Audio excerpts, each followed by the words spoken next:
Good morning, everyone. Thank you so much for joining us today. As Jess mentioned, my name is Remy Rippon. I'm the Senior Health and Beauty Editor of Vogue Australia. And today we're talking about the future of beauty and skin tech, which is not a small subject. So I've assembled a brains trust here to help us get through it and help us try and navigate this, I guess, brave new world of beauty. So we have Alana Kennedy from Ochre Sun, Dr. Michele Squire from Curate, and Dr. Lila Landowski, who is a neuroscientist at the University of Tasmania. So thank you all for joining us today. I thought let's just kick off to start, and can you tell us a little bit about what you do in your field of work? Yeah, sure. So, good morning, everyone. Putut Niri Nai Alana Kennedy Nai Kalkatangu Eastern Aranda Wanyi Marapai. So that in my language means, hello, my name is Alana Kennedy. I'm a Calcutta and Eastern Aranda Wanyi woman. So I'm the founder of Ochre Sun, and we are Australia's leading Aboriginal soil-to-skin, vertically integrated skincare model.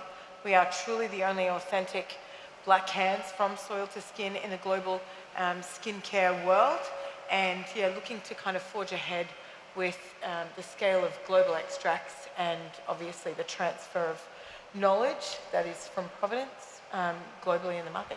Mm-hmm. And Michele? Thanks, Remy. Good morning, everyone. It's lovely to be here. So I'm Dr. Michele Squire. I'm a PhD scientist, and I'm the owner and founder of Curate. And I'm really proud to say that Curate is a world leader in that personalised medical skin space. Mm-hmm. And we aim to balance convenience and access to medical professionals to care for your skin, along with patient safety, and curate a personal experience, and that's what we're all about. So we blend personalised medicine with personalised medical formulations and personalised skincare, and do that for patients all around Australia and soon to be New Zealand. So my name is Dr. Lila Landowski, and I wear a lot of different hats. I'm a neuroscientist, a director, a lecturer, and a science communicator. As a neuroscientist, I've worked in nerve regeneration, in dementia, in stroke, fatigue, and also nanotechnology. As a lecturer, I teach the next generation of healthcare professionals. As a researcher, there's a lot of issues with funding and research, so I love being able to advocate for the sector as a director of Science and Technology Australia. And as a science communicator, I love tricking people into learning about science and the body and the way we work through, for example, talking on social media, and of course, things like ABC News, ABC TV, those sorts of things, the project. So that's me in a nutshell. Yeah, very varied role. Very varied. Not much. Yeah, just a few things. Lila, we might start with you and talk about neuroscience and beauty, because this is something that we've talked about before as well, but this connection between our emotional well-being and potentially the actives that are in skincare, whether the things that we put on our skin can actually alter how we feel. Is that true? And can you take us through some of the tech advancements that spring from that? Yeah, look, this is a huge burgeoning area of research at the moment, and fundamentally how we feel affects how our skin is. So for example, when we're stressed, that will affect how our skin behaves. In terms of what's really coming through in the future, I'm really interested in this link between the brain and the skin. So for example, when we talk about the senses, there's actually way more than 6 senses, right? In fact, if we look at the skin and what the skin is sensing, it's detecting things like cold temperature, heat, vibration, pH, pain. That's already like 5 things that I've just mentioned. So the skin in itself has many, many different senses. So it's communicating that to the brain, and also the brain is communicating to the skin. And what it's doing is, for example, getting you to sweat more, getting you to make more sebum, and it's also releasing things like little peptides, and these peptides can essentially change how the skin works.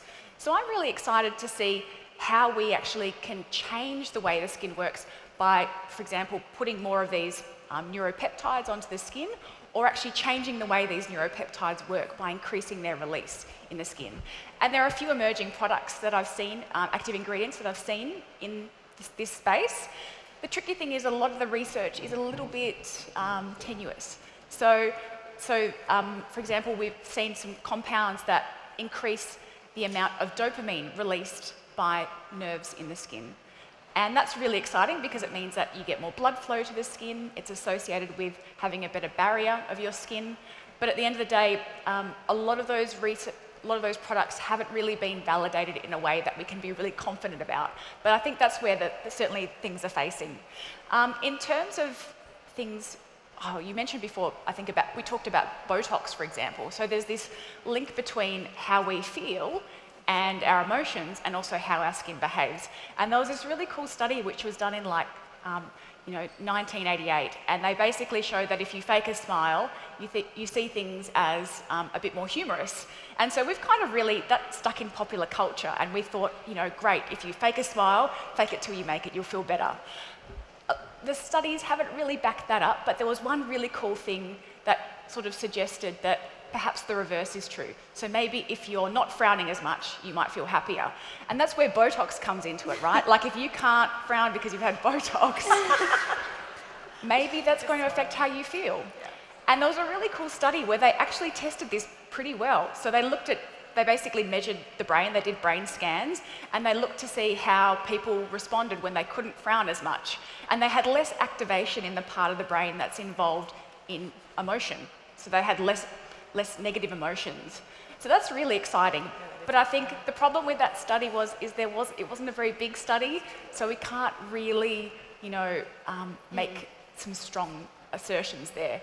But that said, I have a really cool story about one of my friends who said that basically Botox saved their marriage. So even though it mightn't have anything to do with happiness, she couldn't frown as much when her husband was saying things that was triggering her. And therefore, they had less arguments and it improved their marriage. So maybe it can't improve happiness, but it might save your marriage.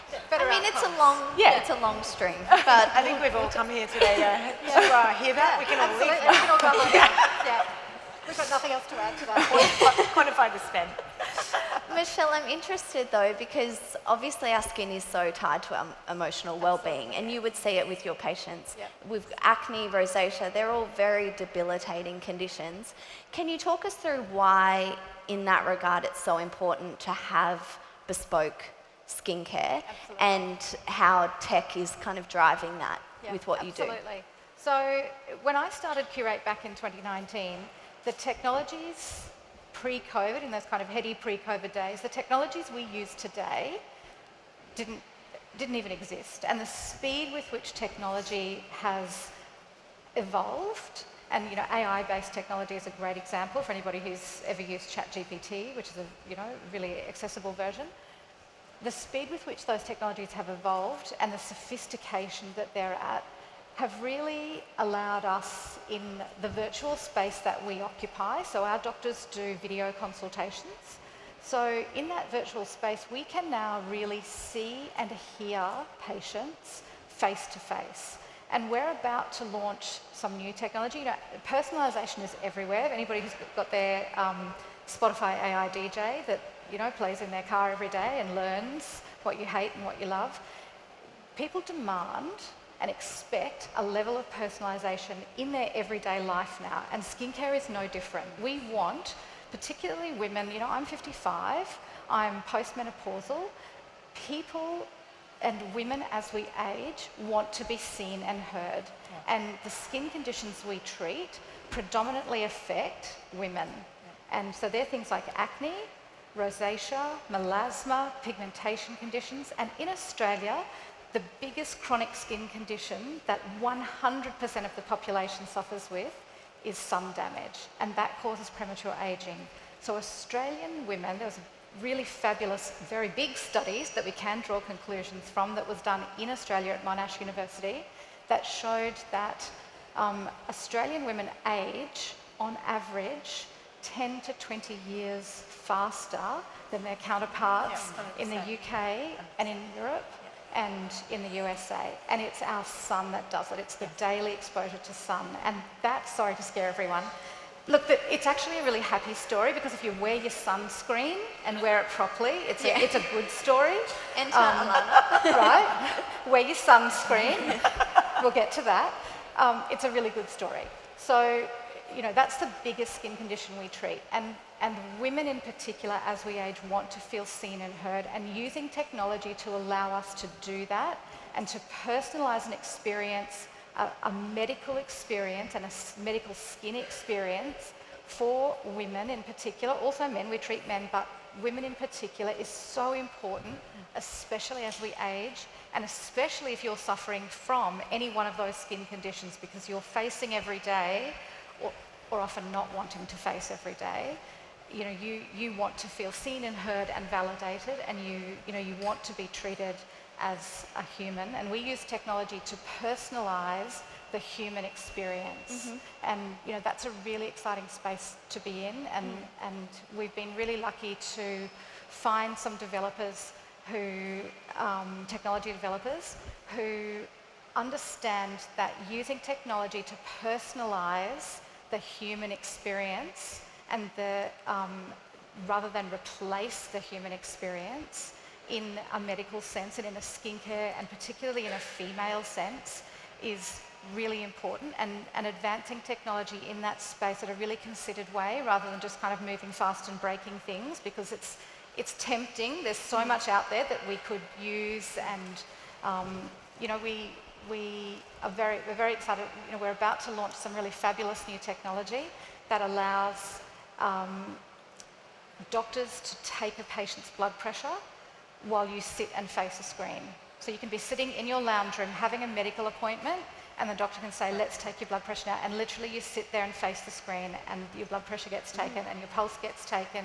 And I think where we go from here is so exciting. Like what we can do with technology in this space is so exciting, and I think it's going to, I can't imagine. I think we don't even know what those technologies are going to look like in the next 5 years. Yeah. Hopefully we won't have a global pandemic fueling their development, but it's such an exciting place to be in right now. Yeah, it is. We talk about personalisation a lot in beauty, but we also talk about personal connections, which is something we may have lost along the way as technology kind of comes into the fore. How are you doing that with Ochre Sun? My head, listening to Michele and Lila, my head goes in 100 different ways. And it's so exciting, but the cultural responsibility is really, really, really heavy. And I'll tell you, this is a super privilege for me to be sitting up here. And thank you, Jess, I love you, and your team for inviting me to have this space for us to be brave and share, because with regards to bush medicine and anything with regards to, I guess, holistic care, because that's what, I guess, in terms of, our native foods and our botanicals is, we look at it from a holistic perspective. It's not just, bush medicine for the skin or, native bush foods in a sense. The key in holistic and personalization is the Creator gave us God-breathed design. It's so critical to not lose that knowledge, because whilst we're designing all of this and handcrafting all of this remarkable technology, what happens is it comes full circle back to where elders will sit on country and said, I could have told you that had you asked the right question and had you cared to listen in the first place. Give you an example. You did ask me to share about ingestibles, so I'll share. Where's my sister? Where are you? Where is she? I don't know. There she is. Okay. So just because I speak on our behalf, when we birthed Ochre Sun, it was all about taking the knowledge that we have from our family. And we weren't raised under cultural protocol, right? Under law. So there was a discourse. And for us, it's such a big responsibility as a young person, while we've got access to our nanyes, to make sure each and every one of you get to hear their voice. It's so empowering, but it's critical, right? Because whilst we're creating all of this remarkable technology, you need to hear where it comes from first. Creator breathed, right? So when we designed, what the supply chain would look like, We spent 4 years on country talking to tribes all around the nation to make sure that they were heard. People want to be seen and validated because it was God-breathed in the beginning. It's not the Alana story. It's that they knew through spirit what food to eat and what, sap to put on where, and it was already designed. So we've had everything that we've needed for holistic health care from, inside and out for eons, right? I started with a sunscreen because it's the one thing. It's skin blasphemy for you to use a serum without a sunscreen. You can ask anyone here, we'll tell you. Then when I spoke to my nanas about it, they were like, why on earth would you do that? That's just stupid. And I said to them, well, share to me why, because, I've been in the industry 15 years, and that's what I know to be true. But is that the truth, right? If we go back to Creator breathed, it was holistic to begin with, inside and out. And she said, well, I think it's stupid. You should have just started with ingestibles. And I was like, oh, they're on the market already. Don't worry about that. She said, no, they're not. And she explained to me that ingestibles can be vapor. So we put plants across a fire and it's vapor, but it's also, whilst you're using that for eczema as an antiviral, antimicrobial, anti-inflammatory, you're also breaking the sap off the same plant and putting that in to help the milk with the letdown. So these plants were crafted, eons ago, but with a multifaceted effect for whole wellness. And that's the part that Ochre Sun, we live and breathe, not to tell the Alana story, but to tell the story of tribes with this remarkable knowledge from, 500 language groups and 750 dialects that no longer exists, but the language and the culture that does still exist, we have a responsibility to handcraft our new technology, but never, never, never forget that existed and to bring that alongside. Because I can tell you, sitting alongside elders, they will laugh at some of these NASA scientists and things because they've been watching the stars for forever, or they've been watching the way the animals move on country, and they could tell you about what happened in the weather according to the plants, or, that when that flower bloomed, it was, the start of spring, so now we have to move 4 kilometers east and now eat from different berries and different animals to help regeneration and sustainability. I mean, you only have to sit there for an hour and your life is changed. Yeah. So that's what we exist. And personalization, I think the technology is remarkable because of the personal value that we want to all possess. Mm-hmm. But I think as a nation and where we're going globally, and I'll talk about this a little later, is personalization exists from really understanding what was created for you from inception. Mm-hmm. And it lay here in the hearts and mind of our Aboriginal and Torres Strait Islander community. And you'll only understand that if you're brave enough to ask the right questions and sit there in stillness long enough for it to permeate and impact in your heart and mind. So I guess personalization is something very, very different in our model. Yeah, definitely. It's something that's new and exciting, and I guess it's, again, we're trying to create value where values lay dormant for a very long time. But, walking country for 4 years, we're getting trust. Mm-hmm. And, now we're able to start to share stories where we weren't allowed before, and start to talk about plants and extracting those, beautiful phytoactives to then scale them in the global community. So, yeah, the dialogue of personalization is different, but it's been around for eons. Absolutely. Lila, you're in the field of research and innovation, and there's a host of challenges, I guess, that come with that, but one of them is obviously funding and getting those big ideas that you have to eventually come out into the world and for people to use them and be able to touch and feel them and use them in their skincare. Can you explain some of those, I guess, hurdles and how you're working to overcome them? Yeah, look, for a little bit of context, I discovered a natural protein that could regenerate nerves in the skin, which sounds really exciting, right? But that work is still sitting now in a freezer somewhere. And that's because it's really hard to get funding, particularly in Australia, for health and medical research. we're only getting about 1/5 of the amount of funding that we need to have these ideas come through. And a lot of these challenges come because when you've only got a little bit of money, you're going to put that money towards someone who's been doing it for a long time. You know, you've got to make a safe bet. So one thing that's, I think, important for me going forward with that little body of work is I've been working on a business with my business partner, Holly Mason, and we're going to hopefully be able to use profits from that to bring that round and then to use that to help fund that research. Because I think in the industry, because it is so hard to get funding, and this is something Michele mentioned before, it's really hard to get funding for a great moisturiser. So a lot of that funding has to come from industry. It has to come full circle. So that's one of the ways that you can help address that challenge. So you're creating the business to then fund the research. I love that. I That's think so we all clever. have that same model. And we talked about this a little bit earlier. We're in the world of research, so my background is a research academic as well. The challenge is to produce research that can be relied upon. You know, you can extrapolate that research to a real life situation and make judgment calls on it reliably and reproducibly.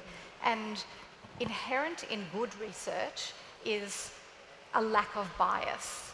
So when I design an experiment, I control for things so that my findings can be relied upon. It's very hard in a for-profit space to actually produce research that's not biased. And that's a criticism often of the beauty industry, where they are producing their own research internally, that they're doing it for marketing purposes and they're doing it to hoodwink people, and they're doing it, and sometimes they are, but it's not all the time. And I always say, the same as you, it's actually, the beauty industry is the industry with the money. The health and research medical funding industry in Australia has no money. It funds such a tiny percent of what is exceptional research submissions that are submitted every year. And you know, while people are dying of cancer, no one is going to research moisturiser. I can guarantee you. They might research sunscreen though, but not moisturiser. I could share a couple of stories. Maybe not. No, we can talk about that later.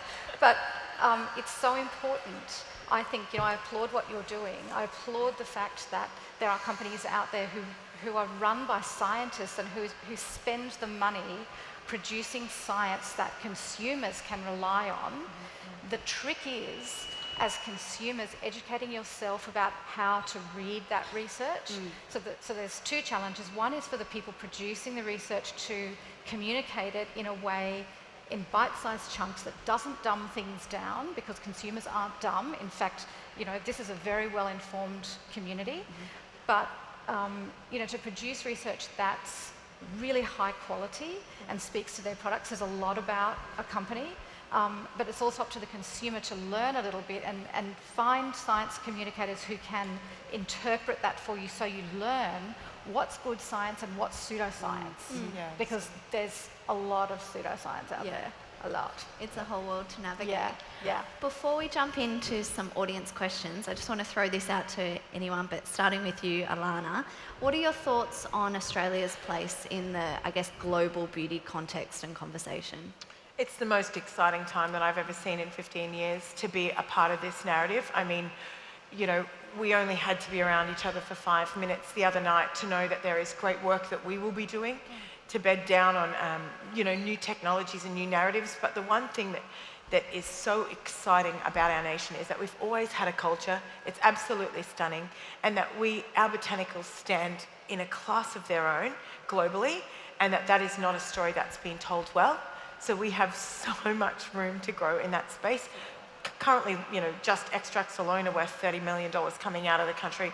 And, you know, Ochre Sun, we will lead that space to make sure that every cosmetic, you know, counter, retail, online wholesale, whatever beauty space you're in, has access to those in potency, purity and authenticity from provenance. And I think that is key, because you want as many, you know, of the richest stories and the blackest hands on those plants that you can get, so that you know that, one, it's a sustainable model, but also two, you're creating as much social impact. You know, Indigenous businesses, it's $4.17 down the line. So when you drop $1 in, you're making a great impact. And so we kind of see that as we can poise ourselves in that market and get ready for that scale. But obviously, as the tide rises, we want to take a lot of boats with us. So that's where joining forces with other people, you know, Australia is going to be one of the top companies coming into the global industry here in the next, say, I want to say 5 years, but could be sooner. There's a lot of expedition in our marketplace. We talk so much about Chinese medicine and translating that into medicine, but Indigenous medicine, Please, so where have much we to been? come. Yeah. It's so exciting. We've arrived. Exactly. Okay, we've got an audience question. For someone who wants to start a small business in the beauty industry, where do we begin?